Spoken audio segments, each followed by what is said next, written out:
Good afternoon. My name is Derek Perez, and I'm currently a freshman at John Jay that studies criminal justice and is part of the class of 2027. I'm also proud to say that I'm part of an incredible program here at John Jay known as the My Brother's Keepers program. This program is a guidance to young men of color as they progress through their college years and set out to seek greatness in their future careers. I am pleased and excited to open today's conversation between the Honorable Zellnor Myrie and President Carol Mason. Today, we mark the end of Black History Month with a very special guest. Although he's not a guest at John Jay, as he has visited our campus and addressed our community in the past. State Senator Myrie is a proud Brooklyn native who represents parts of Brooklyn, including Crown Heights, East Flatbush, Park Slope, Prospect Heights, and more. In addition to attending constituent issues in his district, Senator Myrie has enacted several signature laws to advance justice, including election and criminal justice reforms and gun violence prevention. As chair of the Elections Committee, Senator Myrie sponsored voting reforms, including establishing early voting, simplifying the absentee ballot process, and the John R. Lewis New York Voting Rights Act, which expands access to voting for many of us. On the criminal justice side, the senator was the prime sponsor of the New York State Clean Slate Act in his chamber. This new law provides for the sealing of certain conviction records after a specific time for individuals who have not had other interactions with the criminal legal system. And Myrie wrote the state's first gun industry liability law, which allows civil suits to proceed against gun manufacturers and dealers who irresponsibly fuel the criminal firearm market.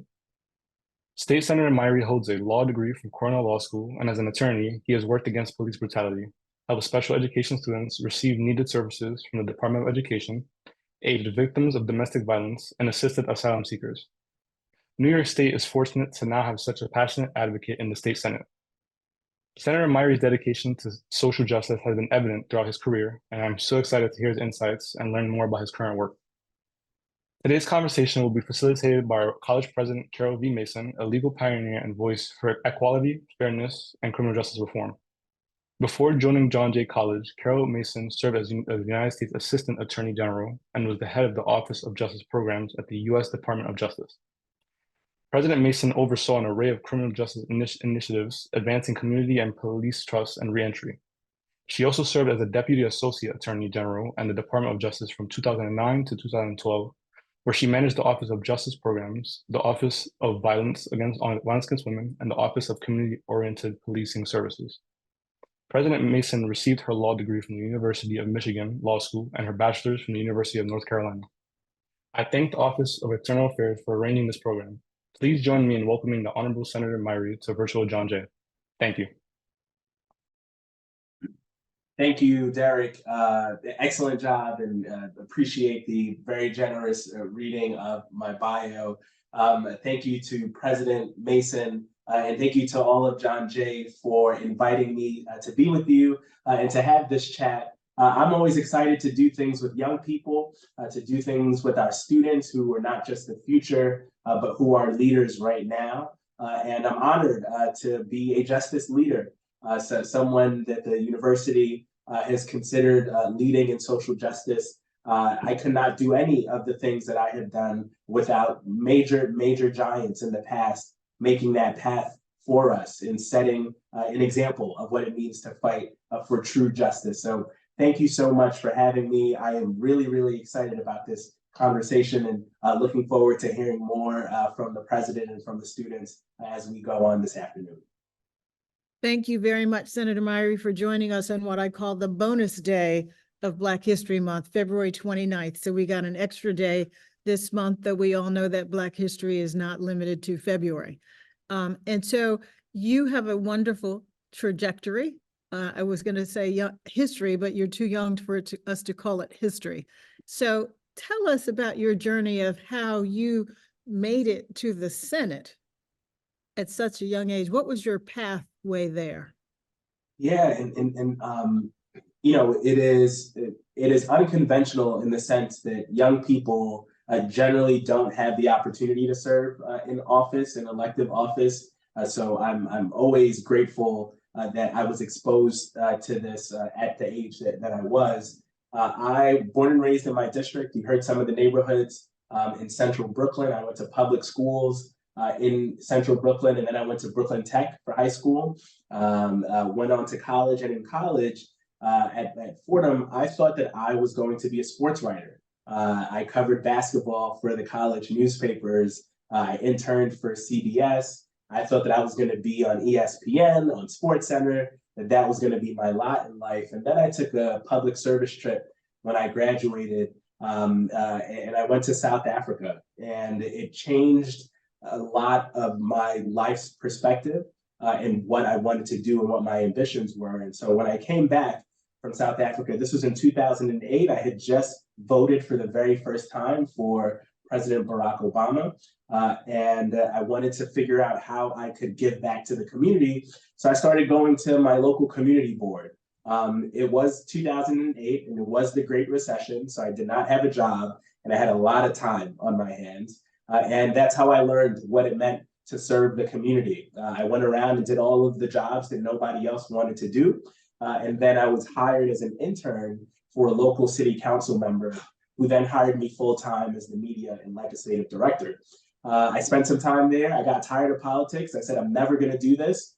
This is not for me. And I went on to get some more degrees. I got my master's in urban studies. And then I went to law school with the intention of trying to figure out what to do with my law degree to help people. And I came back, graduated in 2016. There was a lot happening in 2016, certainly after the general election.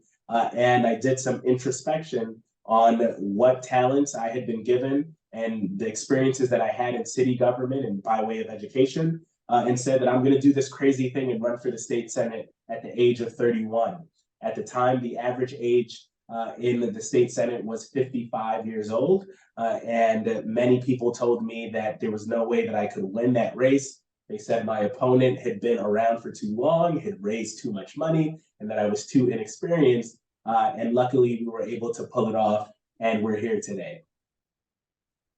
What a remarkable story. And I love how one experience like a trip can change your whole trajectory in your whole life.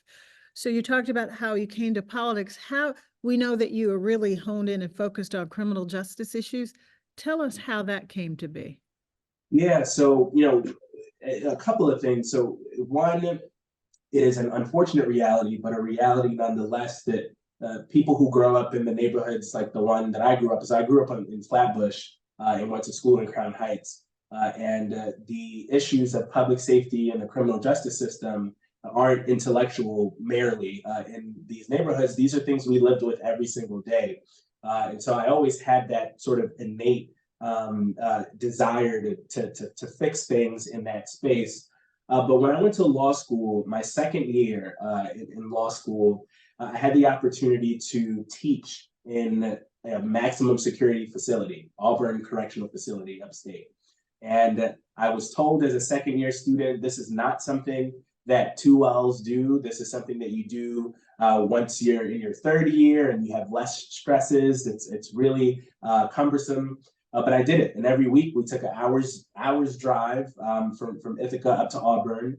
And I remember the first class that I taught had about 19 to 20 students in the class. And they tell you before you teach that you don't want to divulge too much information about yourself, and people are going to ask questions, and so you should watch how you speak. And I remember at the end of my class, one of the students raised their hands, and he said, "You're from Brooklyn, aren't you?" And I said, "Well, how do you know I'm from Brooklyn?"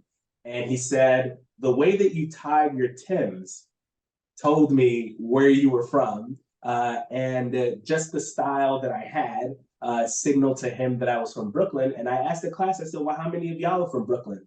And 70% of the class raised their hand.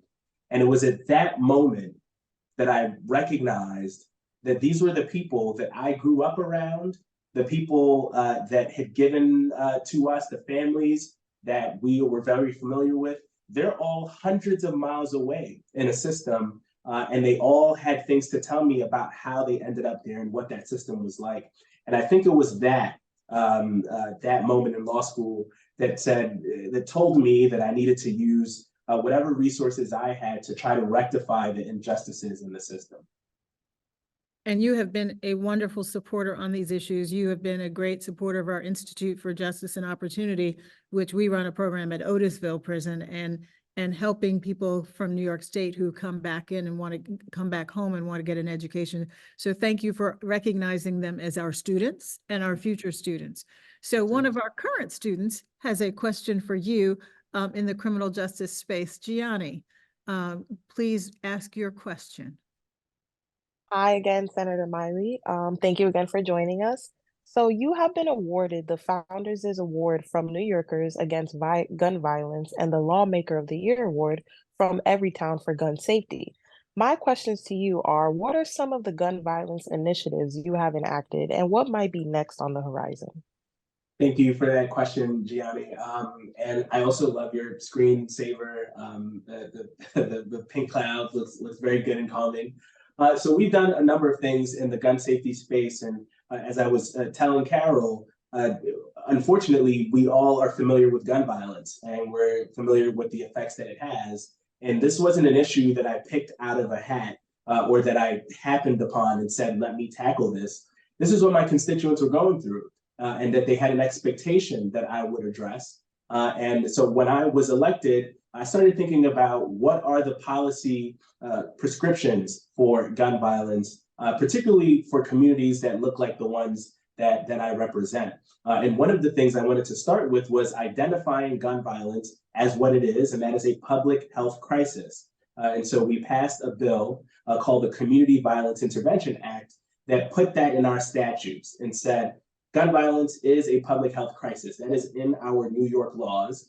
And because of that, certain types of intervention are necessary, including hospital-based intervention and community-based intervention. That bill requires $10 million to be spent a year on both of those things to address the public health crisis of gun violence. But we also passed something, and the law was actually signed at John Jay by the former governor, that for the first time ever, imposed liability on bad actors in the gun industry for violence happening in our communities. You know, for a very long time, our communities had been fighting for this type of accountability. In fact, in the late 90s, before many of you were born or even thought of, the many groups from our community brought lawsuits with the NAACP and with other community organizations to sue gun manufacturers who had been irresponsibly letting their guns flow into the illegal market. After those lawsuits, the then president encouraged the Congress to pass a law to give them immunity from those types of actions. And it took us 23 years before anybody took up that mantle again. And we happened to be the first ones to do it here in New York. After we passed the law, 7 other states passed a similar law. And we have 3 other states contemplating passing the law as well. And so it goes to show you step up, you respond to your community, and you might have a ripple effect, not just where you live, but across the entire country. And so you don't know this history. When I clerked for a federal district court judge in Chicago, we had a suit against a gun manufacturer, and I convinced the judge to let the suit proceed. Wow. But it obviously didn't succeed. And so here we are 40 years later. And so this Wow. trajectory, I say this to say that our young people can hear that these fights can take decades, but we are grateful for leaders like you who continue to push these issues.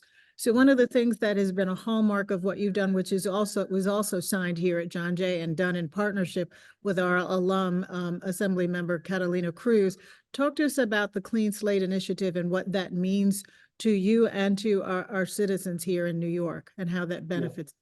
You know, Carol, this is one of the most important things I think I've ever done in my life. And I don't say that lightly at all, because when we think about basic notions of redemption, basic notions of faith and mercy and grace across belief systems, we all recognize that people make mistakes and that people should have the opportunity to correct those mistakes and make amends for them.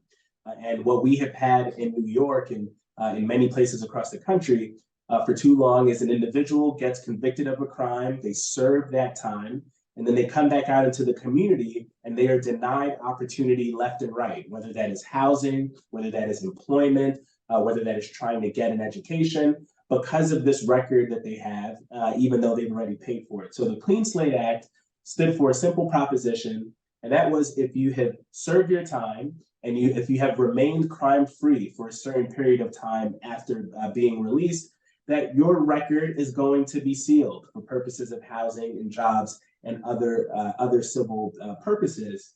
And right now in the state of New York, we know that at least 2.3 million people have a conviction record. That does not include the millions more that are families affected by their inability to get a job, their inability to get housing. And this was signed into law last November. It took a couple of years for us to get it done, but it harkens back, I think, to the earlier question. I think about the students that I taught at Auburn, some of which are out now. And I think about the lives that they want to have for themselves and for their communities, and how the Clean Slate Act is going to help them get there. I think it's the best jobs bill that we have passed in the legislature. And I'm really excited for the day that it goes fully into effect, which will be later in the fall of this year.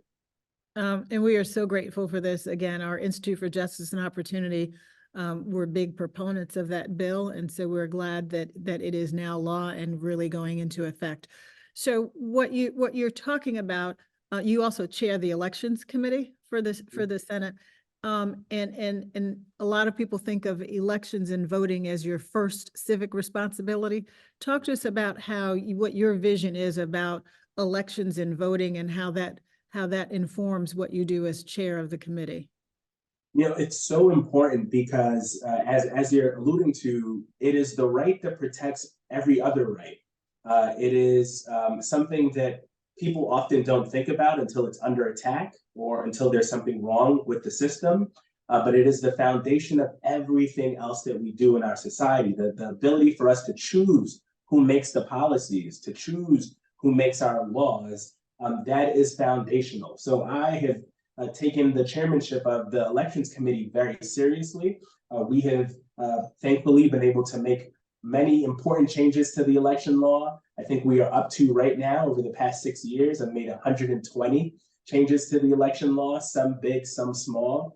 Some of them you heard about earlier. You may be familiar with early voting, for instance. That was the first bill that I passed in the state Senate that allows for us to vote before the designated election day. 37 other states were doing this before New York. It wasn't until 2019 that we were able to catch up. We closed some of the loopholes that people were using to exploit our campaign finance system. And one of the things I'm most proud of is the John R. Lewis Voting Rights Act of New York. And for anyone that has been following the federal action or inaction on this, it has not been for lack of desire. There has been some people that have been pushing for this for a very long time, and others who've been working vehemently against it. And here in New York, my position was, if the federal government is not going to step up to the plate, we most certainly will here in New York. And at the time, we were the strongest state level voting rights act in the country. We have since seen some other states do the exact same thing and make it a little stronger, most recently in Pennsylvania and Connecticut. And people are using the law right now in this state. If you go into Westchester County, there are a group of Latino voters utilizing this law to say, we have never been able to elect anyone that looks like us to the town board. And this is a town that has existed for 200 years. And they are using this law to help change that. And that was the reason that we passed it. And that is how I view my role as the chair of elections, very much through a civil rights prism, because that is the right that protects all of our others. And I love how you see the opportunity for New York to be first in role models and things, but you certainly don't want them to be last. That's right. What do they say is copying someone is the sincerest form of flattery. You want people copying you with these things. What is on your list? We've talked about the wonderful things you've done in the voting rights area, the clean slate, the gun. What is next on your priority to-do list? Yeah, so we have a lot of things. I guess I'll start in the criminal justice space because there's still some work for us to do, but we can merge my role as a chair of the elections committee and all the work that we've done in the public safety space to figure out how we can get incarcerated individuals who have legally not lost their ability to vote and to be involved in their democracy. There are some structural things that we can do to make polling sites more accessible to incarcerated individuals, to make absentee ballots more accessible for these individuals. And regardless of who they're voting for, just the mere act of being able to vote while you are incarcerated has positive outcomes post-incarceration. And so that's one of the things that we are looking at in combination on those spaces. On the gun safety side, every industry has what is called a merchant category code, an MCC. When you go use your credit card and you're getting rewards for, using rideshare or shopping at restaurants, the credit card companies only know you're at those things because it has an MCC. So everything has an MCC: wig shops, candy shops, coat shops. But if you sell guns or if you sell ammunition, you do not have an MCC. And that has been a deliberate position of the industry up until very recently. Last year, the international organization responsible for MCC said, we're going to make one for ammunition and gun shops, and we will allow for you guys to do it. And then they got pushed back and started to back down. So I've introduced a bill that would mandate MCC codes for the gun industry so that we can pick up suspicious activity. Many of the mass shootings that we've seen, they used credit cards to buy ammunition and guns in suspicious ways that, had law enforcement had access to that, they might have been able to prevent it. This is, I think, the next wave of accountability for us, and I'm hopeful that we will get that across the finish line pretty soon. I love the way that you think so creatively about things that seem so mundane that can be then used in a very thoughtful, strategic way to accomplish things that when you go at it directly, you can't do. So thank you for your creativity and your brilliance on things. One of the things that I know that you are focused on is sentencing reform. So talk to us a little bit about that. And then I've got a question in the chat. I just want her to know I saw it, and I'm going to go back to that about the clean slate. Yeah, so on sentencing, we all know about mass incarceration. We know how the justice system has leaned in on incarcerating its way out of all of our societal problems. And what we have introduced is something that would end the mandatory component of that. And I want to stress that the mandatory piece, because that gives little wiggle room for those involved in the decision making, including the judge and the legal representation. If someone is convicted, regardless of the nature of that particular act, regardless of mitigating evidence, of mitigating circumstances, the mandatory nature of it says, if this happens, then that happens. And what we want to do is introduce some discretion into the process to allow for the judge to say, actually, this doesn't warrant that type of sentence, or to say, well, yes, it does warrant this type of sentence. And in that process, I think it is going to ultimately end up having less people incarcerated. It is a lower toll on the taxpayer for having to pay for incarceration. And I think it does what we would want everyone to do in our lives, which is to take our facts and our circumstances into consideration. We're all different and we all come to things differently. And I think it's important that our justice system allow for that type of discretion as well. So how do you address people who will say their concern when you restore the discretion is the resulting racial disparities? How will you address that in the conversation? So we have in the bill, we have some reporting requirements. And one, there's an extra requirement that the court make clear why they're making the decision that they are, so that we have some record of the thought process going behind it. But we also have introduced these concepts of trying to pick up patterns on the convictions and the sentences, so that we can see if it emerges that one particular judge is doling out, certain type of sentence for a certain type of individual, that they can be held accountable for that. And so we are starting on our initial push to have a reporting requirement that will hopefully discourage that type of behavior, but would be open to hearing folks' ideas on how else we could tackle that. Thank you again for your creativity and thinking through these issues in advance. So we have a question in the Q&A, going back to the clean slate, and the question is why was the decision to seal records versus expunging the records? Excellent question. So this bill went through, I'm going to charitably say 6 iterations. It may have been more than that. And in the first iteration of the bill, we called for expungement. We wanted expungement of the records. And we heard concerns from law enforcement that expungement might pose some public safety risks if you need to go in and see the record, for instance, in a domestic violence case, or if there is an imminent investigation that requires law enforcement to have access to these records, that we might impede their ability to do that. And so for the purposes of giving people a second chance, allowing them to be reintegrated, we did not feel like sealing would leave them at a disadvantage. For the individuals who were making decisions on housing and education and employment, their inability to see it, we think, still maintains the principle that people should be judged about who they are right now, and not because of the worst thing that they've ever done. Thank you again. So we've got a question.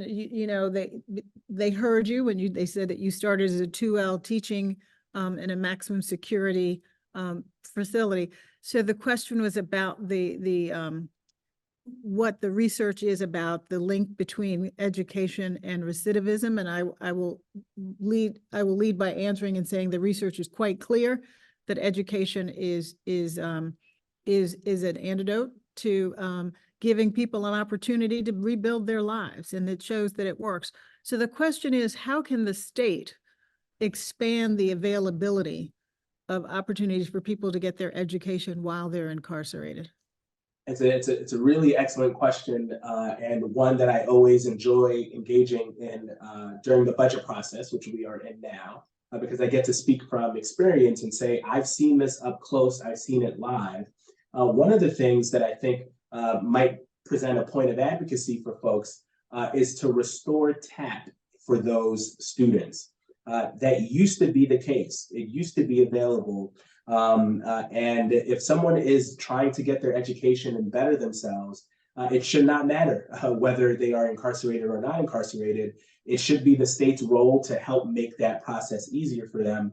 So I've been a big advocate for expanding that and allowing them to take advantage of it, so that more programs like the ones that John Jay and others are hosting could have the resources to help as many students as possible. What you find is that these programs are, there's a lot of competition to get in, and not everyone that wants to participate can participate because there's a limited amount of resources. So I think expanding TAP, figuring out how we can get more resources to the organizations that are doing this work is really a smart way to go about it.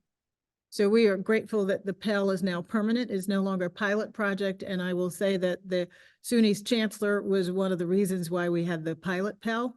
And now that that's been restored. So my hope is that between CUNY and SUNY, the SUNY's got a broader reach, that we can provide better programming for in prisons. And one of the things I want to make sure you know is that John Jay, in partnership with the Borough of Manhattan Community College, to take advantage of the additional Pell access, we have partnered with Borough of Manhattan Community College to make sure that our students in Otisville can actually work towards an associate's degree and get that degree, and then transition to John Jay for another degree.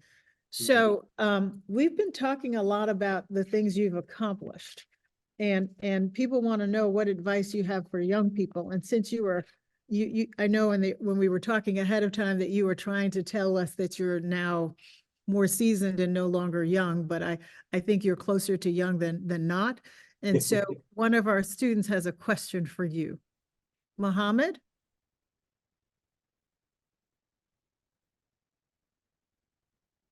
Hello, I'm Mohammed Jakitib. I'm a freshman at John Jay, and my major is forensic psychology.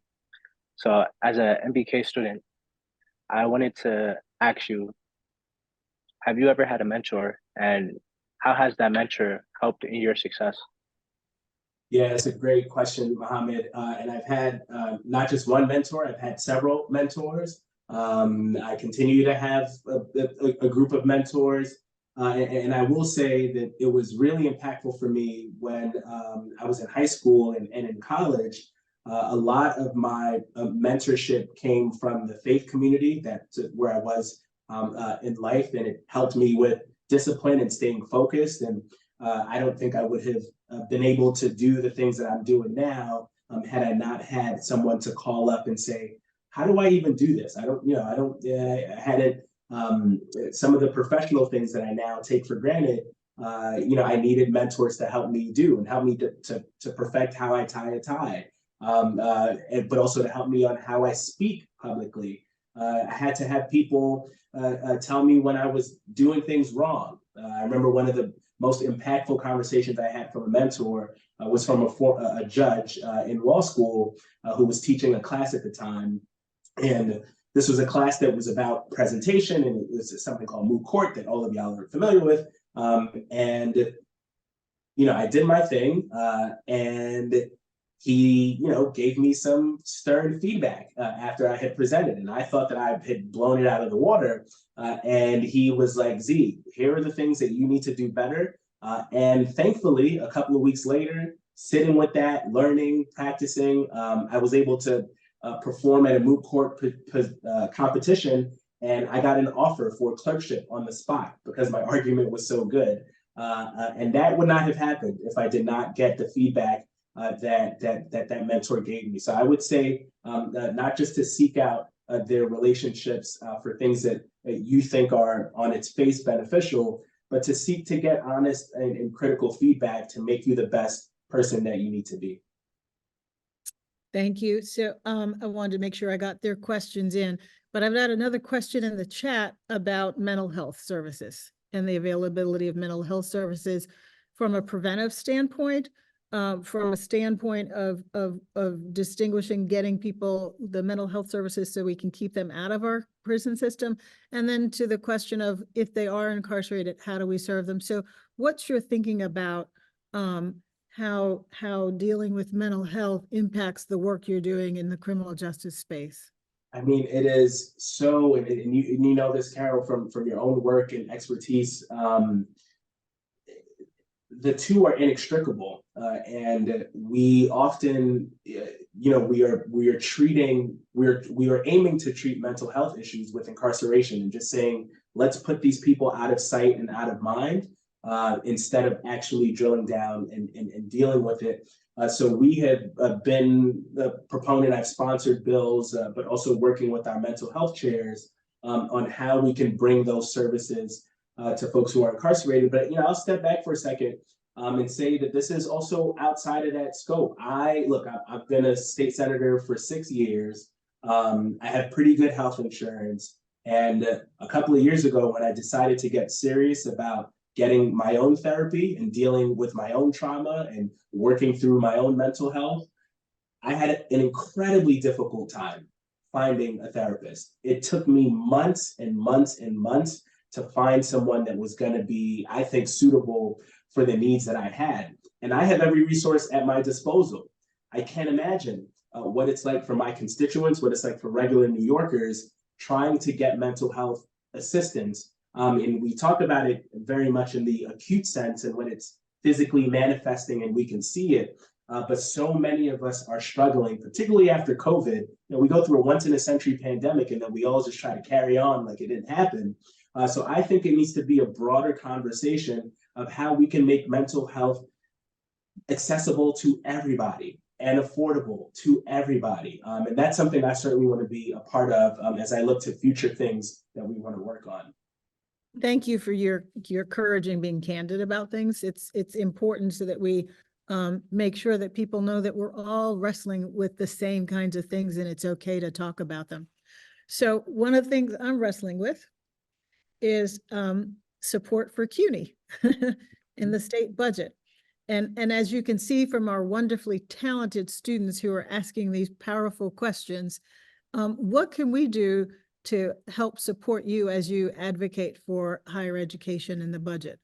I love this question because, and I'm going to use the word politician for a second. I don't generally like using politicians, Politicians love to pay lip service to our young people and our students. And we love to show up to things and say, we believe in you, we come to graduation speeches, we do all of those things. But when it's time to put the money up for our institutions, for our programming, for our students, we are slow to act. And so my viewpoint on advocacy is always how you can help give that person the opportunity to be great. That's how I like to frame it. And as a student, you get to give elected officials an opportunity to be great in this space merely by showing up. And that sometimes is hard because you all are involved in many other things. You have a whole life that you have to lead and be a student at the same time. But I would urge you, just call, email, let your elected official know that you are watching what they are doing on the budget as it relates to higher education. That notification alone puts people on notice, says that it is something that it's important to you, and then it forces us to have the conversation when we are behind closed doors in conference trying to make decisions. So I know that CUNY is sort of very active and student government is active on this stuff. But even if you're not involved in SGA or anything, a call, an email to your representative in the state about this year's budget and what you want to see, I think is going to make a world of a difference. Thank you. And I would argue that's part of learning to be civically engaged. And so one of the questions one of our students have is, how would you advise them of how to get involved in public service?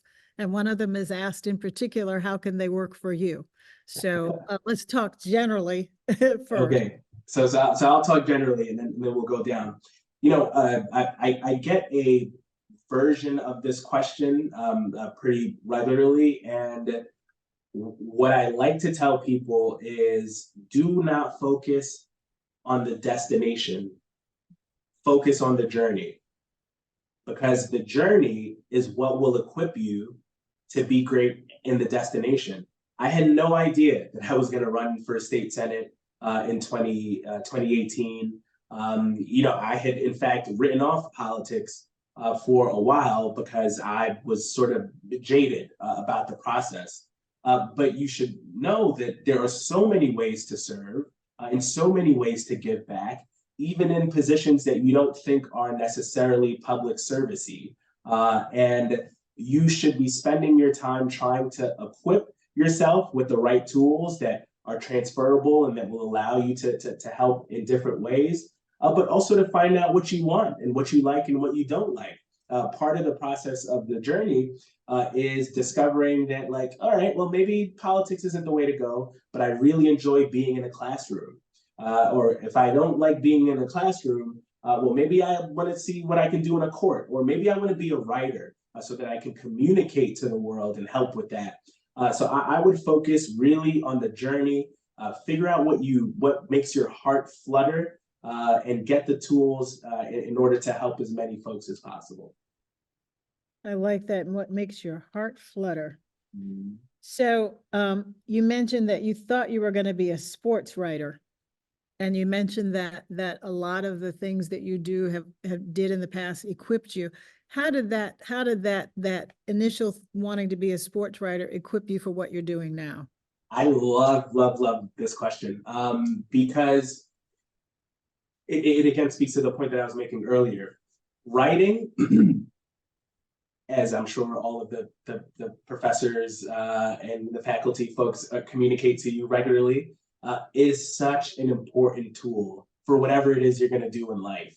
And what my journalism communications focus in college helped me with was to figure out how to communicate and get a story across, how to tell a story.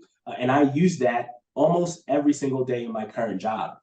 We are storytellers. And whether I am telling a story to my colleagues that says, this is what my community is going through, and here's how we can solve it, or I'm telling that story to the media and communicating a very complicated policy thing in a way that is digestible, or whether I'm having a one-on-one conversation with a constituent who is talking to me about what she read in the New York Post, and I have to say, well, can I talk to you more about how that process happened?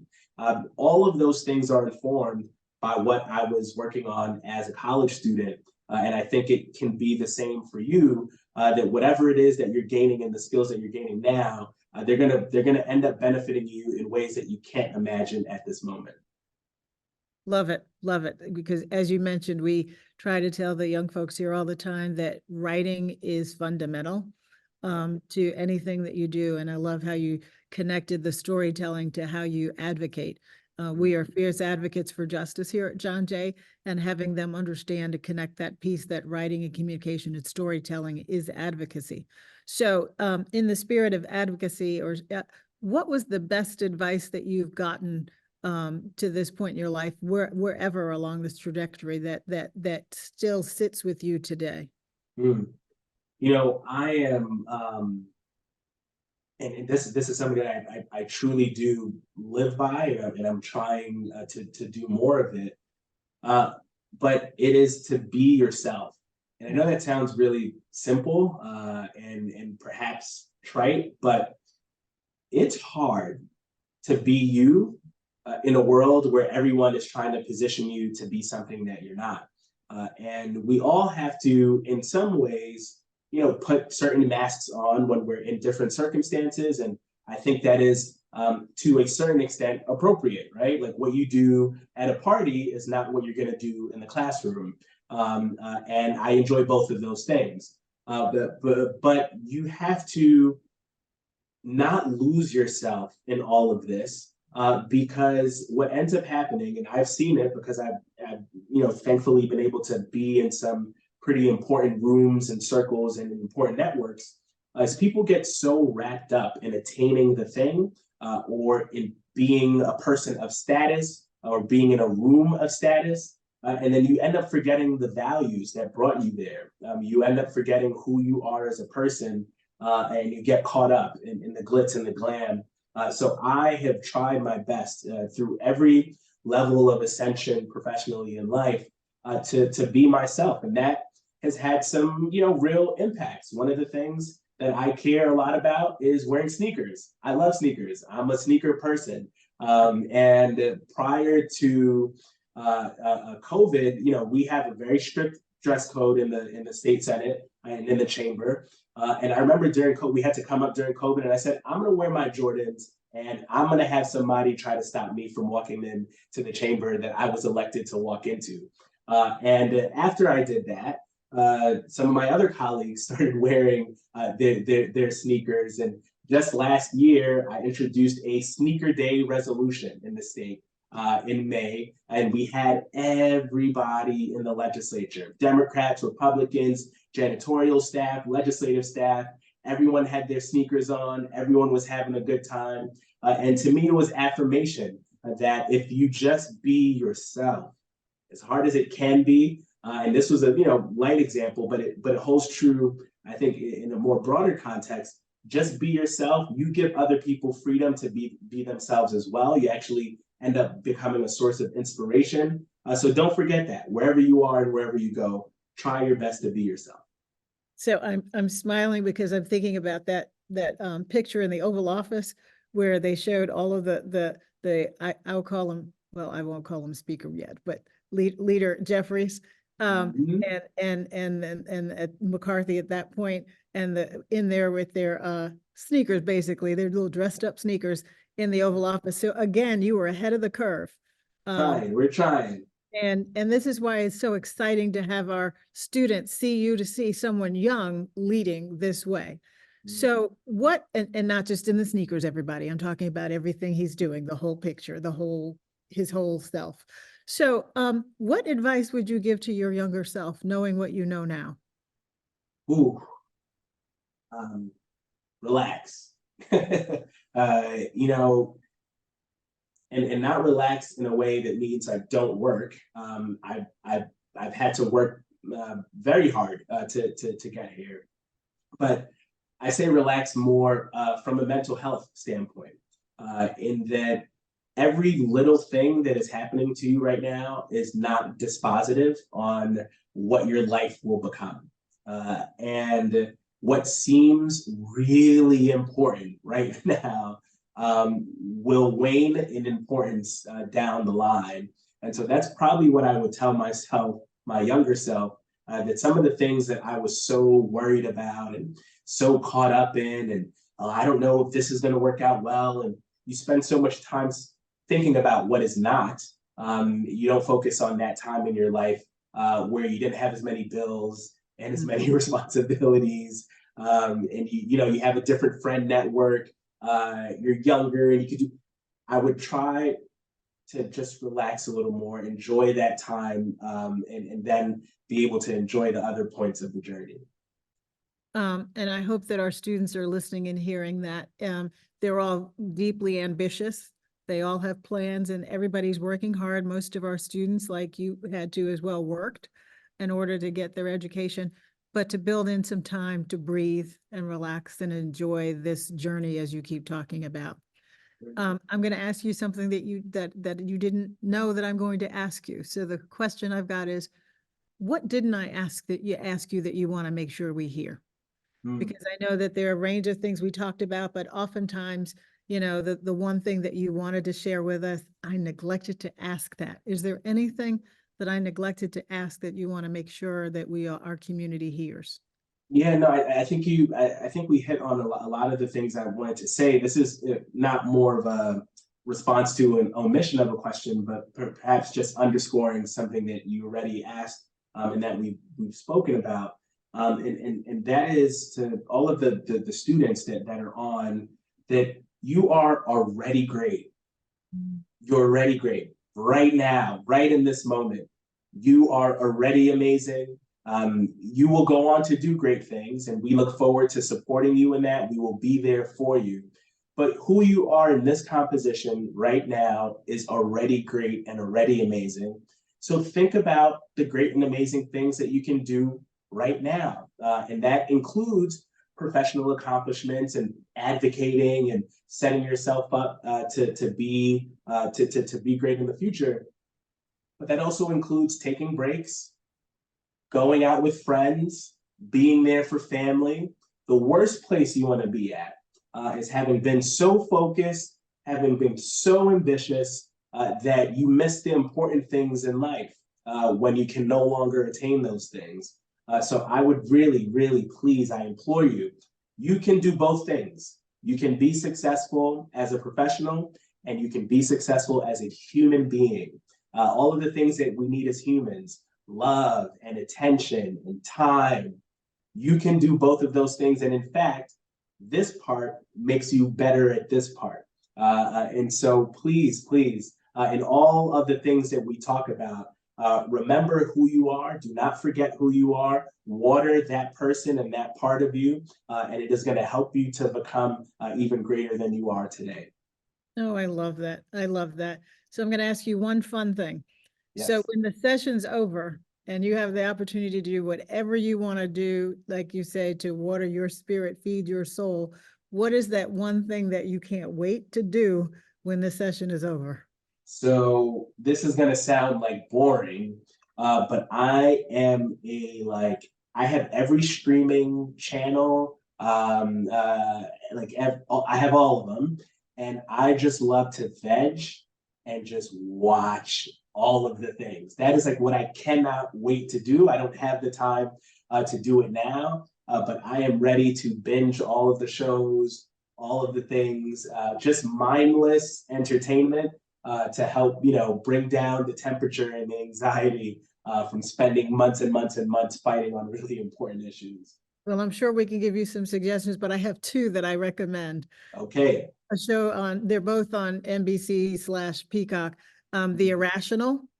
Oh, I have not heard of it. With Jesse L. Martin. He's a behavioral science psychologist who helps solve crimes and things. And Found. Okay. So I saw the commercial for Found, and I was like, oh, this looks interesting. But now it has the President Mason seal of approval. I'm gonna take a look at it. I can't wait for season 2 for both of them. So now, while we have entertained the other folks with what you're going to be willing to, to do as soon as this is over, and Muhammad has endorsed the irrational as well. It is time for us to close. I hate having this end because you are so inspiring. My head was down a lot because I'm taking notes because I want to remember the things you've said, and I will give you attribution. But you have been so inspiring. So I want to give you an opportunity to close and share whatever else you want to share. Yeah, no, I'm just grateful to have this opportunity, and I'm glad. Thank you, Carol, for inviting me and allowing me to be with you in this space. I'm looking forward to hopefully seeing y'all in person in the future, and I'm really excited for whatever the future holds for me. This has been an interesting time to be a public servant. There is a lot happening in our world and a lot more to happen. And I'm realizing more and more how much we need each other to get this done. So I'm looking forward to being in fellowship with all of you soon. And again, Carol, thank you so much for allowing me to be with you this evening. Thank you so much. And as I said, this is a bonus day for Black History Month. And what I want our young people to understand is the history that we celebrate doesn't have to always be from way in the past. We are celebrating you and who you are and what you will do, and you will be in our history books going forward. So thank you for being part of our story. And thank you for your leadership and your courage in stepping up to do this work at such an early age and not thinking you had to wait and to be a seasoned person to do this great work that you're doing, because you are changing the world for the better while you change things here in New York State. So thank you for spending this bonus Black History Month time with us, and we look forward to seeing you in Brooklyn and in Albany. Thank you, everybody. Thanks, everybody.